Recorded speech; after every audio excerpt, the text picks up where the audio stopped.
Bonjour à tous, bonjour Jean-François. Bonjour. Alors nous sommes cette semaine ici pour vous faire découvrir le commissariat de police de Cambrai et tous ses métiers. Alors moi je vous propose d'aller voir le commissaire. Pendant ce temps-là, moi je vais visiter le commissariat. Eh bien allons-y. Je me trouve maintenant avec le commissaire Guibal, bonjour. Bonjour. Alors vous êtes en poste ici au commissariat de Cambrai depuis combien de temps pour commencer? Alors je suis arrivé il y a un peu plus de 3 ans, en septembre 2011. Alors pour rappeler les fonctions de ce commissariat, déjà, quelle zone est-ce que vous couvrez ici? Alors donc le commissariat couvre ce qu'on appelle la circonscription de sécurité publique de Cambrai qui regroupe 8 communes. Donc Cambrai, la ville-centre, ainsi que 7 communes alentours, les plus importantes étant Proville, les Côtes-d'Œuvre, Fontaine-Notre-Dame par exemple, Neuville-Saint-Rémy. Donc je ne vais pas toutes vous les énumérer, mais c'est essentiellement le noyau centre autour de la commune de Cambrai. Alors pour maintenant nous pencher davantage sur comment fonctionne un commissariat, déjà quels sont les différents services qui existent ici au commissariat de Cambrai? Alors à Cambrai, comme dans la plupart des commissariats de France, on s'organise autour de 2 grands services qui sont, pour parler simplement, la tenue et l'investigation. Le service de tenue, c'est donc tous les fonctionnaires en uniforme, ceux que vous voyez au quotidien sur la voie publique, notamment les polices secours ainsi que quelques services parallèles. Donc les missions de la police secours et des autres effectifs en tenue sont très simples. C'est d'une part assurer les missions d'ordre public, que ce soit les manifestations ou les services d'ordre. C'est venir en aide à la population dans le cadre de toutes sortes de missions. C'est assurer la lutte anti-délinquance naturellement. Et donc au-dessus, vous avez ce qu'on appelle la brigade de sûreté urbaine, qui est le service d'investigation, qui regroupe plusieurs unités spécialisées dans le traitement judiciaire des gros dossiers. Alors les gros dossiers, ça peut être des vols à main armée, même si on en a assez peu dans le Cambrésis. Ça peut être plus classiquement du trafic de stupéfiants, des cambriolages, qui représentent une grosse priorité chez nous. Et ça peut être également les affaires de mœurs, qui sont aussi assez présentes, que ce soit des violences intrafamiliales ou des atteintes aux mineurs. Et alors ici, combien d'hommes sont sous vos ordres? Alors c'est un chiffre qui a tendance à varier, je dirais presque au quotidien, mais on oscille généralement entre 125 et 135 fonctionnaires. Alors ces fonctionnaires, vous avez des actifs, c'est-à-dire des policiers au sens strict. Vous avez du personnel administratif qui donc assure des tâches de secrétariat, d'archivage des procédures, d'accueil. Et vous avez enfin le personnel technique et scientifique, ce qu'on appelle communément maintenant les experts, c'est-à-dire ce qui procède aux constatations de police technique et scientifique. Donc 3 corps différents. Alors pour parler maintenant d'un sujet actuel, nous sommes actuellement en plan Vigipirate renforcé. Alors déjà, première question, qu'est-ce que cela concrètement signifie pour la population? Alors pour la population, cela signifie que les patrouilles sont renforcées au quotidien au niveau de la circonscription. Pour les policiers, ça a également beaucoup de signification puisque notamment on a des restrictions en matière de congés pour assurer un maximum de présence sur la voie publique. On a des mesures de sécurité renforcées, y compris à l'intérieur du commissariat, comme dans tous les commissariats du pays. Donc c'est une période effectivement assez particulière. Je pense que tous les collègues ici présents en ont conscience et font le maximum pour venir en aide à la population et pour assurer leur mission de leur mieux. Alors par rapport aux chiffres, maintenant quelques chiffres positifs ici dans la ville de Cambrai, c'est déjà la délinquance routière. Alors effectivement, au niveau surtout de l'accidentologie, l'année 2014 a été particulièrement favorable puisque, je tiens à le souligner, nous n'avons eu aucune personne décédée sur la voie publique, alors que si on compare notamment à l'année dernière, on en avait eu 2, donc ce qui représente forcément une bonne nouvelle. De mémoire, je crois que la dernière fois que nous n'avions eu aucun tué sur les routes de la circonscription, ça remonte à 4 ou 5 ans. Donc c'est quelque chose dont on peut évidemment se réjouir. Très bien, bien, merci monsieur le commissaire et nous nous retrouvons après le Flash Info. On commence ce Flash Info par une rencontre avec 2 humoristes reconnus et appréciés par tous, Chevalier et Las Palais, qui étaient au théâtre de Cambrai pour leur two-man show. Vous prendrez bien quelques sketchs. Régis Las Palais, Philippe Chevalier, bonjour. Bonjour. Bonjour. Alors ça fait plaisir tout d'abord de vous voir à Cambrai. Est-ce que vous connaissiez Cambrai ? Eh bien, à ma connaissance, au cours de nos nombreuses et longues pérégrinations, on n'est jamais venu jouer à Cambrai. En tout cas, c'est la première fois qu'on vient dans ce beau théâtre. Ça, c'est certain. Alors, première impression sur ce théâtre ? Magnifique, tout ce qu'on aime. Alors, vous êtes connu, j'ai pu voir ça sur les sites, dans les articles, en 1981, lors d'un mariage d'une amie. Mais ça n'a pas dû être triste, ce mariage. Pourquoi ? Je sais pas. Un mariage, c'est le moment où on... C'est gay. Ah oui, c'est gay un mariage, oui. Des mariages gays. Vous êtes sûr ? Oui, on s'est bien amusé à ce mariage, oui, c'est vrai. Alors après, ça a été 5 ans du petit théâtre de Bouvard. C'est vraiment une grande expérience pour vous et ça a été ce qui vous a permis de décoller ? Oui, ça tout le monde le sait. Un peu plus quand même. Le meilleur souvenir que vous avez avec Bouvard ? Oh, bah, il y avait, si vous voulez, c'est des anecdotes, il y en a à l'appel. D'abord, c'était un travail intense parce qu'on travaillait tous les jours. Alors, il y avait des bons et des mauvais souvenirs. Les bons souvenirs, c'est quand le sketch qu'on avait fait était pris. Le mauvais, c'était quand le sketch n'était pas pris. Mais il y a eu une virée en été. On avait fait le petit théâtre de Bouvard en vacances à l'été 83, je crois. Et ça, il y avait des moments épiques parce qu'il fallait qu'on écrive très vite. Et qu'on tourne très vite, et ça, c'était romanesque. Alors aujourd'hui, on est ici au Théâtre de Cambrai pour votre nouveau show. Alors, est-ce que vous pouvez nous raconter en quelques mots le spectacle? Il faut le voir, hein, vous savez, donc ce grand spectacle que nous avons, effectivement, qui est nouveau à 70%, et on a entamé une grande tournée de 110 villes dans toute la France. Il y aura quelques incontournables, classiques qu'aime le public, et puis beaucoup de nouveautés que vous découvrirez. Alors on est à 30 minutes à peu près de l'entrée en scène. Comment on se sent? Impeccable. On se dit, faut pas faire de bêtises, hein, faut être sérieux. Bravo, il l'a bien placé. Hein. Il l'a fait. Je me demandais... Mine de rien. Au bon moment. Hein. Je me demandais quand est-ce qu'il le ferait. Ouais. On doit vous le faire tout le temps. Oui. Peut-être pour le mot de la fin, un petit mot pour les Cambrésiens. Eh bien, chers Cambrésiens, à une demi-heure de votre venue dans la salle pendant que nous serons sur scène, nous vous souhaitons, évidemment, alors il y a ceux qui sont là, il reste encore les 32 000, parce que j'ai appris qu'il y avait 33 000 habitants à Cambrai, donc il y a... Ils ne sont pas tous là. Non, ils sont pas là, il reste encore 32 600... Non, 32 930 habitants qui ne sont pas venus. Eh bien, nous les embrassons quand même. On voilà. reviendra dans ce cas-là, mais voilà.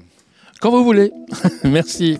À suivre du théâtre, ou plutôt une comédie musicale, Merlin l'Enchanteur, avec une bonne dose de magie, de chansons, de combats, d'humour et un zeste de mystère. Pour les enfants comme pour les parents, Merlin se joue le dimanche 8 mars à 16h au théâtre de Cambrai. Enfin, un marché du bonsaï et de l'orchidée aura lieu ce week-end avec de nombreux exposants venus de toute la France et même de l'étranger. Rendez-vous les 28 février et 1er mars de 10h à 18h, salle Jacques Anquetil à Neuville-Saint-Rémy. On termine avec un flash spécial sur la manifestation du collectif des salariés de la verrerie de Manières pour le soutien de l'emploi. William Perron, bonjour. Vous êtes le responsable du collectif salarié de la verrerie de Manières. Pourquoi ce rassemblement ? Ce rassemblement aujourd'hui pour alerter l'opinion publique sur la situation à la verrerie, puisque nous passons 4 mars au tribunal de Douai et que potentiellement nous allons à la liquidation. Et alors, qu'est-ce que vous attendez de ce rassemblement ? Eh bien, on attend tout simplement que les élus CGT et la direction puissent enfin parvenir à un accord pour sauver les 450 emplois de la verrerie et de sa filiale, mais également les centaines d'emplois indirects dans le Cambrésis. Au cinéma Le Palace, les sorties de la semaine. Annie, une comédie musicale avec Jamie Foxx. Et Le Dernier Loup de Jean-Jacques Hano. Pendant les vacances, le Palace ouvre une séance le matin à 11h15 au tarif de 5,50 € et de 4 € pour les moins de 14 ans. Avec Nicolas Descodin, brigadier chef et chef des patrouilleurs de secteur, on va maintenant parler un petit peu du travail de policier au quotidien, notamment ici évidemment au commissariat de Cambrai. En quoi en fait consiste votre travail ? Donc le travail du policier de terrain, donc c'est avant tout la police secours, donc c'est le cœur de métier. Ce sont les gens qui répondent aux appels 17, donc toutes sortes d'interventions. Ça va de l'accident aux différents voisinages, différents familiales, ou ça peut être aussi le petit chat coincé dans l'arbre. Ensuite, vous avez les patrouilleurs, mon unité. Donc notre travail consiste à assurer une présence permanente sur le terrain, visible, et dynamique. Donc c'est pour ça que vous êtes en uniforme pour ces patrouilles. Voilà, en uniforme et en véhicule sérigraphié. Ça peut être aussi à pied, par exemple, lors des marchés, le samedi. Voilà, on est aussi les interlocuteurs des élus et des acteurs locaux, les commerçants, les écoles, pour connaître les éventuels problèmes. Alors, quand vous êtes en patrouille, donc, comment vous pratiquez? Vous allez à la rencontre des gens et de quelles personnes en particulier, les commerçants peut-être? Voilà, donc d'abord, on ne part pas en patrouille par hasard. Avant de partir en patrouille, on étudie ce qui s'est passé la veille, ce qui s'est passé la nuit, à l'aide de l'outil informatique, pour cibler un peu les horaires et les zones criminogènes. Voilà. Et ensuite, on dispatche les zones et les horaires. Quels sont les horaires de travail et combien d'effectifs travaillent? Combien d'équipes travaillent? Donc chez nous, les patrouilleurs, il y a 2 équipes. Voilà. Et entre il n'y a pas d'heure? Les horaires sont... Je préfère rester discret sur nos horaires. C'était la question piège alors. Bien, merci Nicolas Descodins. Et puis maintenant vous savez un peu plus sur le travail au quotidien des policiers. Et je vous propose d'ailleurs de retrouver tout de suite Manuel Desouza, qui est donc gardien de la paix et chargé notamment de l'accueil, mais il est également sportif de haut niveau handisport. Manuel Desouza, bonjour. Bonjour. Alors vous êtes gardien de la paix ici au sein du commissariat. Vous avez quelle fonction exactement? Alors en fait, avec ma collègue, nous sommes chargés d'accueillir et de recevoir le public, de les orienter en fonction de leurs différentes demandes, de les renseigner dans la mesure du possible. Et puis nous chargeons aussi du standard téléphonique. Alors, vous êtes également donc un sportif de haut niveau handisport. D'abord, dans quel sport et quels sont vos résultats? Donc dans l'haltérophilie handisport, que je pratique depuis déjà quelques années. Donc j'ai eu 2 titres de champion de France dans 2 catégories de poids différentes, en moins de 100 kg et en plus de 100 kg. Et puis 2 records de France aussi, pareil, dans 2 catégories différentes. Eh bien, bravo. Alors, au sein du commissariat, comment ça se passe? Vous avez des horaires adaptés? Comment ça se passe?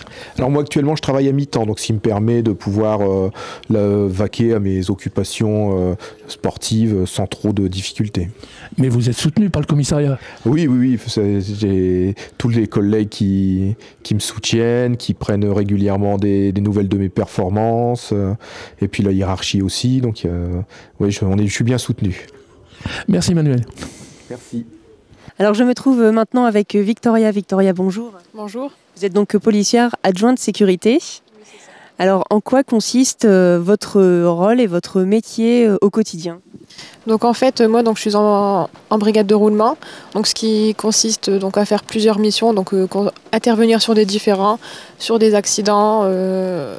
Il y a plusieurs choses en fait, et on est aussi à tour de rôle à l'accueil en fait. Donc vous êtes en fait très mobile, hein, c'est ça? Oui, c'est ça, tout à fait. Alors malheureusement on ne peut pas vous suivre en ce moment, on aurait bien voulu être avec vous pour suivre un petit peu votre quotidien, mais le plan Vigipirate renforcé en ce moment fait que nous ne pouvons pas faire cela. Alors pour illustrer un petit peu justement ce métier, il vous est arrivé quelque chose d'assez surprenant il y a quelques semaines, le 11 janvier dernier, vous êtes en fait jeté à l'eau dans le canal de Quentin-Pré pour sauver quelqu'un, c'est ça? Oui, c'est ça, tout à fait. Alors est-ce que vous pouvez un petit peu nous relater les faits Donc au début c'était juste pour un différend en fait, puisque les personnes se séparaient, donc l'une l'a mal pris. Et comme la deuxième partie a retrouvé quelqu'un, la dame donc n'est pas du même avis et a voulu pour ce jeune homme se jeter à l'eau. Donc elle s'est mise dans sa voiture et s'est mise face au canal, puis s'est jetée directement dans le canal. Suite à cela, ni une ni deux, avec mon collègue qui n'est pas présent aujourd'hui, on s'est déshabillés tous les deux, donc le plus gros, les chaussures, puis l'arme et le gilet pare-balles.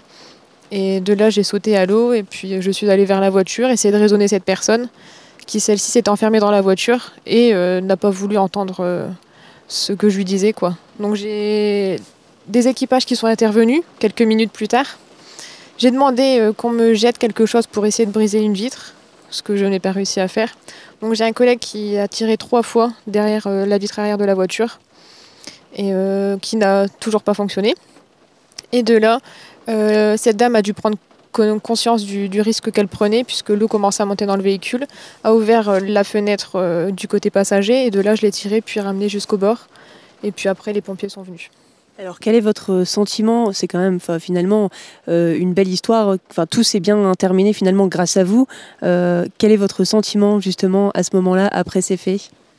sur le coup, on réalise pas. Tout le monde me dit que c'était bien, que c'est comme vous dites grâce à moi, mais on réalise pas. J'ai mis quelques jours à vraiment prendre conscience de ce que j'ai fait et que la personne est en vie, quoi. Donc, et cette personne est aussi venue une semaine et demie plus tard me remercier également. Donc, ce sera à refaire, je pense que je le referai. Oui. Eh bien, merci beaucoup à vous, Victoria, en tout cas, et puis bravo pour votre courage également.